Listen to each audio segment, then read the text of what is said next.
हिंदी में यूपीएससी की तैयारी से संबंधित प्रोग्राम्स को देखने के लिए सब्सक्राइब करें स्टडी IQIAS हिंदी। नमस्कार साथियों, मैं कुणाल आप सभी का study IQIAS Hindi YouTube channel पे स्वागत करता हूं। हमारी आज की क्लास में हम लोग बात करने वाले हैं हाइपरलूप ट्रेन की।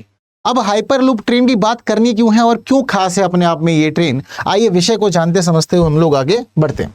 तो हमारी जो फिलहाल न्यूज़ है उसका कहना है कि Delhi to Jaipur in 30 minutes India's first hyperloop test track unveiled at IIT Madras.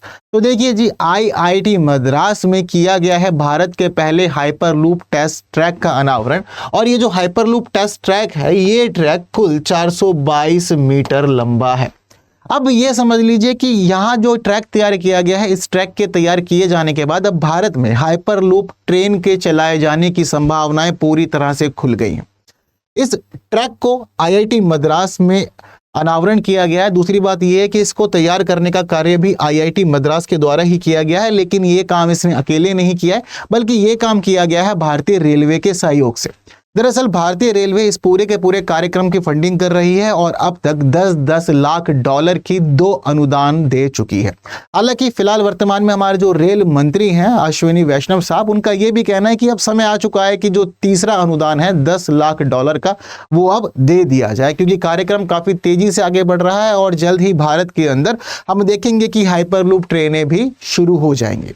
अब हाइपरलूप ट्रेनें हम लोग क्यों चला रहे हैं, क्या खास बातें हैं और क्या क्या चीजें से जुड़ी हुई है, इन सभी बातों पर ध्यान केंद्रित करते हुए हम लोग आगे बढ़ते हैं।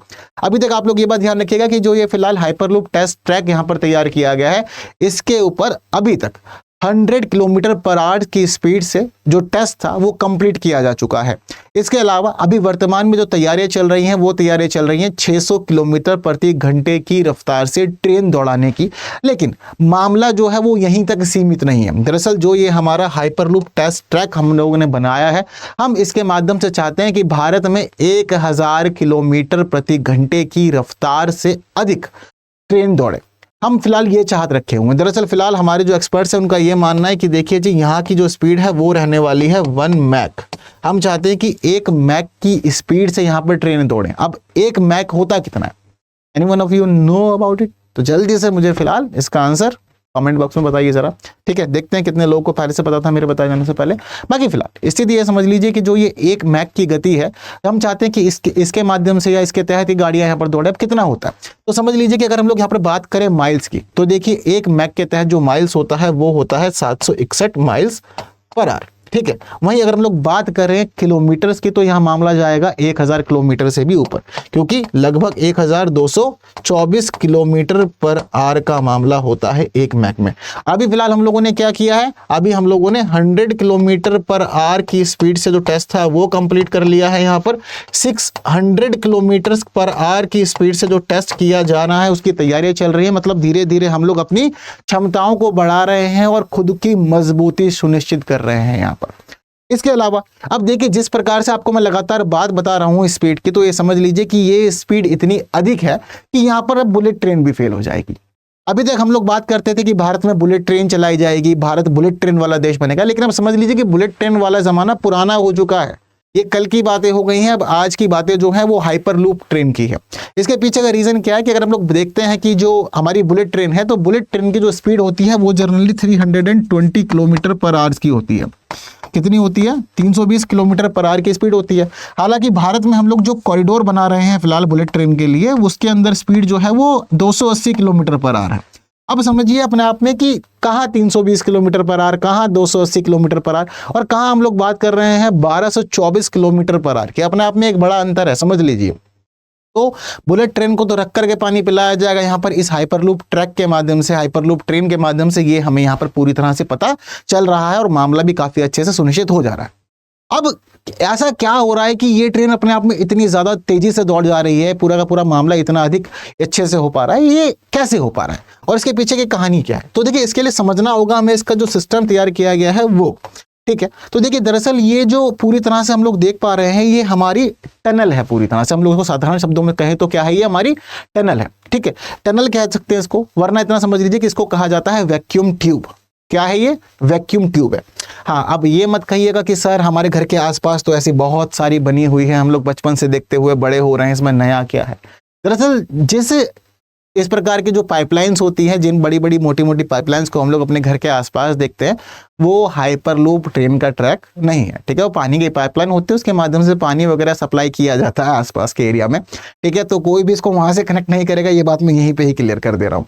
अब कनेक्ट किस प्रकार से करना है, देखिए जो ये पूरी तरह से हम लोग देख रहे हैं कि जो हमारा वैक्यूम ट्यूब है, इस वैक्यूम ट्यूब के अंदर का जो दृश्य है वो दृश्य कुछ इस प्रकार का होता है। तो ये पूरी तरह से वैक्यूम ट्यूब, लेकिन इसके अंदर पूरा ट्रैक बिछाया गया है। अब ये जो ट्रैक है ना, यही ट्रैक पूरी तरह से हम लोगों को लाभ दे रहा है। दरअसल पहली बात तो देखिए कि आसपास की जो हवा है वो पूरी तरह से रोक दी गई है, अंदर नहीं आ रही है। अब यही यहाँ पर पूरी की पूरी कहानी बना रहा है। दरअसल ये जो वैक्यूम ट्यूब है, यहाँ पर हम लोग देखते हैं कि जो भी चलाई जाएगी ट्रेन, ठीक है, अभी ट्रेन बोल रहा हूं, लेकिन दरअसल ये ट्रेन भी ट्रेन नहीं है, दरअसल ये पॉड्स है। ठीक है, इन पॉड्स को हम लोग ट्रेन के रूप में समझ रहे हैं। तो पॉड्स कैसे होते हैं, देखिए दरअसल उसकी तो तस्वीर है वो कुछ इस प्रकार की। देखिए ऐसे कुछ छोटे छोटे पॉड बनाए जाएंगे और एक पॉड की जो क्षमता रखी जाएगी वो रखी जा रही है 24 से 28 पैसेंजर्स की। ये माना जा रहा है कि जो एक पॉड होगा वो 24 से 28 यात्रियों को लेकर के एक स्थान से दूसरे स्थान पर जाएगा और बहुत अधिक तेज गति से जाएगा। ठीक है, तो पॉड्स हैं ये जो यहाँ पर इसके तहत पूरे टनल में हम लोग या इस वैक्यूम ट्यूब के अंदर हम लोग चलाएंगे। अब देखिए यहाँ पर जो पॉड्स हैं वो यहाँ पर गति करेंगे। अब उन पॉड्स को दरअसल मदद मिलेगी इस पूरे के पूरे सिस्टम की। देखिए पहली बात तो यहाँ पर हवा का आना जाना पूरी तरह से बंद कर दिया गया। तो ये समझ लीजिए कि यहाँ पर जो संचालन होगा वो संचालन होने वाला है विद्युत चुंबकीय रूप से उत्तोलित होने वाले पॉड। ठीक है, तो विद्युत चुंबकीय रूप से सारा का सारा कार्यक्रम यहाँ चलेगा, तो इलेक्ट्रोमैग्नेटिक मामला रहेगा। दूसरी खास बात क्या है कि जो हमारा ट्रेडिशनल सिस्टम है, जैसे हमारे जो भारतीय रेलवे के तहत हम लोग जो ट्रेन देखते हैं, चाहे कोई भी हो A to Z, चाहे हमारी शताब्दी हो, चाहे हमारी दुरंतो हो या फिर हमारी वंदे भारत हो, उन सभी की खास बात यह है कि वो बहुत अधिक स्पीड इस वजह से भी नहीं पकड़ पाती है क्योंकि उन ट्रेनों के ऊपर घर्षण लगता है। घर्षण के अलावा उनके ऊपर वायु प्रतिरोध भी लगता है। मतलब सीधे तौर पर समझ लीजिए कि वो घर्षण से भी प्रभावित होती हैं और साथ साथ वायु गतिकीय दबाव से भी वो प्रभावित होती हैं। तो ऐसी स्थिति में अब जो हमारा ये सिस्टम है ट्यूब का, इस ट्यूब के तहत हम लोग ये देखते हैं कि पूरा मामला जो है वो पहली बात तो हवा से भी बचा हुआ है, दूसरी खास बात घर्षण नहीं है, वायु गति के दबाव बिल्कुल भी नहीं है। तो ये सभी चीजें जो है वो लाभ दे रही हैं, जिसकी वजह से हमारे यहाँ जो पॉड होंगे वो पॉड बहुत ही ज्यादा तेजी से गतिमान हो सकते हैं। ठीक है, और इस प्रकार से पूरी की पूरी कहानी चलेगी। अब इतनी अधिक स्पीड हो रही है तो इसके तहत हम लोग को क्या क्या और कैसे कैसे लाभ मिलने वाले हैं, ये सारी चीजें भी हम लोग को यहाँ पर अब बेहतरीन तरह से समझनी होगी। अब देखिए फिलहाल तो सारा मामला जो है वो टेस्टिंग में है, लेकिन सफल भी होगा क्योंकि हम लोग फिलहाल जिस प्रकार से टेस्ट कर रहे हैं धीरे धीरे संभावनाएं खुलती जाएंगी, हम लोग क्षमताएं विकसित करेंगे और एक दिन वो भी आ जाएगा जब हम लोग इन पॉड्स के माध्यम से ट्रैवल भी करेंगे, इन वैक्यूम ट्यूब में हम लोग बैठेंगे और आगे बढ़ेंगे। देखिए फिलहाल भारत में इसके लिए काम चल रहा है, लेकिन बीते दिनों ना एलन मस्क साहब ने अमेरिका के अंदर ये प्रस्ताव रखा था कि देखिए जी हमें भी काम करना चाहिए पूरी तरह से हाइपरलूप ट्रैक के ऊपर या हाइपरलूप ट्रेन के ऊपर, लेकिन वहां पर चीजें भी शुरू नहीं की गई और देखिए भारत के अंदर सब चीजें बहुत ही अच्छे से चल भी रही है। तो क्यों चलाया जाना इसका लाभदायक है मामला, इसको भी समझना होगा। मतलब इसको चलाना क्यों लाभदायक है ये भी दरअसल समझिए। पहली बात तो आपको एक हाई स्पीड ट्रेन मिल जा रही है, ठीक है, लंबी लंबी दूरियां आप कम समय में यहाँ पर तय कर लेंगे। दूसरी खास बात देखिए क्या है कि इसके संचालन में कोई भी पॉल्यूशन नहीं होता, जीरो पॉल्यूशन का मामला और पूरी तरह से नई और अनोखी तकनीक है जो हम यहाँ पर ये देख रहे हैं। ठीक है, तो ये सारी चीजें जो है वो पूरी तरह से खास हमें यहाँ पर देखने को मिल जा रही हैं। अब ये समझिए कुछ एग्जांपल्स के माध्यम से कि कैसे कैसे डिस्टेंस रहेगा। जैसे कि मान लीजिए दिल्ली से किसी को जयपुर जाना है, ठीक है, अभी वर्तमान में दिल्ली से किसी को अगर जयपुर जाना हो तो हम लोग ये देखते हैं कि लगभग सफर जो है पूरा का पूरा वो 300 किलोमीटर के आसपास का सफर है और लगभग 6 से 7 घंटे 8 घंटे हम लोग को लगते हैं। अब ये समझ लीजिए कि मान लीजिए किसी को अगर हाइपरलूप पॉड्स के माध्यम से जाना आना पड़ जाए दिल्ली से जयपुर तो कितना समय लगेगा। तो अभी फिलहाल कितना समय लग रहा है जयपुर जाने में, हम लोग को 6 से 8 घंटे जो नॉर्मल टाइम है वो ये लगता ही है। ठीक है, हालांकि ट्रेन लेट हो जाए या कुछ और समस्या हो जाए तो वो बात अलग है, हम लोग उसको काउंट अभी नहीं कर रहे हैं। तो 6 से 8 घंटे तक का सफर लगता है। लेकिन मान लीजिए कि अगर आप लोग हाइपर लूप पॉड्स के माध्यम से ट्रैवल कर रहे हैं ना इस गति को, तो आपको लगभग 30 मिनट का समय लगेगा, इससे अधिक का समय नहीं लगेगा। आप सोचिए कितना बड़ा अंतर आ रहा है। जिस सफर को तय करने में हम लोग 6 से 8 घंटे लगा रहे हैं वहीं पे ये सफर अब 30 मिनट के अंदर तय हो जाएगा। ठीक इसी प्रकार का एक दूसरा एग्जाम्पल आपको मैं देता हूं मुंबई और पुणे का। अभी देखिए वर्तमान में स्थिति कुछ इस प्रकार की है कि अगर आपको किसी को भी मुंबई से पुणे जाना हो तो डिस्टेंस यहाँ पर भी काफी है, लगभग 150 किलोमीटर के आसपास का डिस्टेंस हम लोग यहाँ पर देखते हैं कि फिलहाल यहाँ बना हुआ है। ठीक है, तो अब 150 किलोमीटर के डिस्टेंस को वर्तमान में तय करने में कितना समय लगता है। अगर मान लीजिए कि हम लोग बाय ट्रेन जा रहे हैं तो बाय ट्रेन यहाँ पर समय लगेगा 3.5 आवर्स का। अगर आप बाय फ्लाइट जाते हो तो आपको समय लगेगा यहाँ पर 45 मिनट्स का।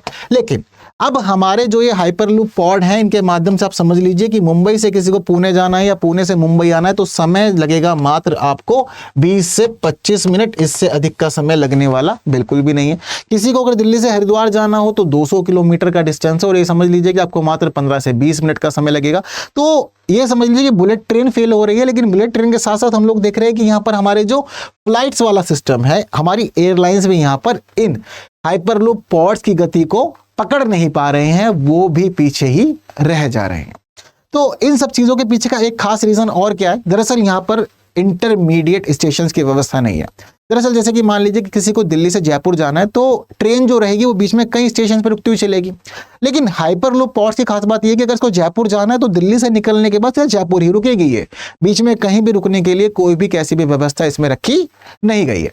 तो ये सारे से खास लाभ है कि पहली बात तो बहुत ज़्यादा तेज है, ठीक है, बहुत फास्ट है अपने आप में, तो तीव्र गति हमें यहाँ मिल रही है। और तीव्र गति मिलने के साथ साथ ये भी देखा जा रहा है कि जिस प्रकार का समय यहाँ पर कम हो जा रहा है, जितना फास्ट और जितनी अच्छी तकनीक हमें मिल रही है, लेकिन यात्रियों को ये सभी चीज़ें बहुत ही सस्ते में मिलेगी।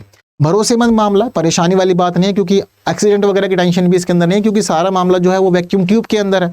तो ट्यूब में क्या है कि भरोसेमंद मामला भी माना जा रहा है कि बहुत ज़्यादा होने वाला टिकाऊ व्यवस्था है। और इसके साथ साथ जिस प्रकार भारत में इसका विकास किया जाएगा तो ये हमारे लिए रोजगार के नए अवसर भी खोजने का काम करेगी, तो लोगों को रोजगार भी इसके तहत मिल जाएगा, तो उनको वहां भी लाभ मिलेगा। तो चीजें क्लियर है, अपने आप में बहुत ज्यादा लाभ होने वाला है, बहुत अच्छी स्थिति जो हमें यहाँ पर फिलहाल हाइपरलूप पॉड्स के माध्यम से देखने को मिल जा रही है। इसके अलावा अब ये समझ लीजिए कि जैसा आप लोग को मैंने भी एग्जांपल दिया है मुंबई से पुणे का, ठीक है, तो डिस्टेंस कुल 150 किलोमीटर और ये माना जा रहा है कि 150 किलोमीटर की दूरी 20 से 25 मिनट में पूरी हो जाएगी। अब इसके साथ दूसरी खास बात वर्तमान में ये भी चल रही है कि भारत में सबसे पहले अगर कहीं पर ये हाइपरलूप ट्रेन चलाई जाएंगी तो ये सबसे पहले मुंबई पुणे रूट पे ही चलाए जाने की बात चल रही है। इसके पीछे का रीजन क्या है? इसके पीछे का रीजन है दरअसल हमारी महाराष्ट्र की सरकार, क्योंकि महाराष्ट्र की सरकार ने हाइपरलूप ट्रांसपोर्टेशन सिस्टम प्रोजेक्ट को मंजूरी दे दी है और दुनिया में ऐसा पहली बार हम लोग देख रहे हैं कि पब्लिक ट्रांसपोर्ट के लिए हाइपरलूप टेक्नोलॉजी के इस्तेमाल को मंजूरी दी गई है। दुनिया में आज तक कहीं भी ऐसा नहीं हुआ है। तो ये समझ लीजिए कि पूरा का पूरा कार्यक्रम जो है वो महाराष्ट्र सरकार लीड कर रही है और सबसे आगे लेकर के चल रही है और सबसे अच्छी तरह से इसको बढ़ावा भी दे रही है। तो बहुत बेहतरीन स्थिति हम लोग को यहाँ पर भी देखने को मिल जा रही है। हालांकि मुंबई और पुणे पे चलाए जाने के अलावा हम दूसरी चीज़ यहाँ पर ये भी देख रहे हैं कि जो हमारे रेल मंत्री हैं अश्विनी वैष्णव साहब, उनका ये भी कहना है कि पहली बार इसको जिस रूट पे चलाया जाएगा वो रूट 4050 किलोमीटर लंबा होगा। तो एक अच्छा खासा जो ट्रैक है वो तैयार किए जाने की बात चल रही है। काफ़ी लंबी दूरी के लिए इसका संचालन सबसे पहली बार शुरू किया जाएगा, लेकिन ये बात जो है वो सारी की सारी कॉमर्शियल प्रोजेक्ट के लिए है, ठीक है। तो कमर्शियल प्रोजेक्ट के लिए जो बात चल रही है वो 4050 किलोमीटर की चल रही है। बाकी महाराष्ट्र सरकार इसको मुंबई पुणे के बीच सबसे पहले चलाने के लिए काम काफ़ी तेज़ी से आगे बढ़ा रही है। तो चीज़ें जो है वो इस प्रकार से काफ़ी खास होने वाली है। तो वैसे तो हमारा जो ये हाइपरलूप ट्रेन प्रोजेक्ट है अपने आप में बहुत ज़्यादा खास है, बहुत सारी अच्छी अच्छी बातें लेकर के चल रहा है।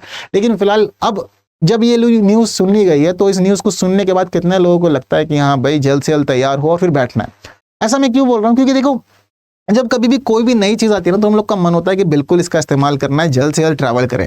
अब जिस समय हम लोग देखते हैं कि अंग्रेज़ों के काल में, पहले तो ये समझ लीजिए कि एक समय ऐसा था कि उस समय ना साइकिल का भी बहुत ज़्यादा क्रेज़ हुआ करता था। जिसके पास साइकिल हुआ करती थी वो इंसान बहुत ही ओहदे वाला माना जाता था, बड़ा ऊंचा इंसान माना जाता था।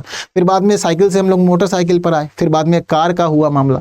तो ऐसे ही हम लोग देखते हैं कि जब इस प्रकार के चलन थे यहाँ पर इनका खास अट्रैक्शन रहा था, क्रेज़ रहा। जब मेट्रो चलनी शुरू हुई तो मेट्रो को लेकर के भी लोग बड़ा परेशान थे कि नहीं भाई बैठना है, नहीं शुरू हुई है, ठीक है। तो ट्रेन को लेकर के भी लोगों के मन में यही था। तो अब हाइपरलूप पॉड सिस्टम या हाइपरलूप ट्रेन सिस्टम हम लोग देख रहे हैं, क्योंकि अभी फिलहाल हम लोग के पास में सड़क परिवहन है, जल परिवहन है, हवाई मार्ग से परिवहन है, मेट्रो का सिस्टम हम लोग के पास में। अब हाइपरलूप ट्रेन सिस्टम बिल्कुल नया सिस्टम है। तो कैसी लगी सारी बातें आप लोग मुझे ये बात जल्दी से कमेंट बॉक्स में ज़रूर शेयर करेंगे। इसके साथ ही काफ़ी खास है हम सभी लोगों के लिए, तो शेयर ज़रूर करना ताकि सभी लोग जान जाए। जिन्होंने लाइक नहीं किया लाइक भी कर दीजिएगा और बस बने रहिए हमारे YouTube channel study IQIAS Hindi पे और ऐसे ही पढ़ते जानते समझते हुए आगे बढ़ते रहिए। तो अभी फिलहाल इस वीडियो में इतना ही, बाकी की बातें करेंगे आने वाली और वीडियोज़ में कुछ नए विषयों के साथ। तब तक के लिए दीजिए मुझे विदा। Thank you so much. जय हिंद। हिंदी में UPSC की तैयारी से संबंधित प्रोग्राम्स को देखने के लिए सब्सक्राइब करें स्टडी IQIAS हिंदी।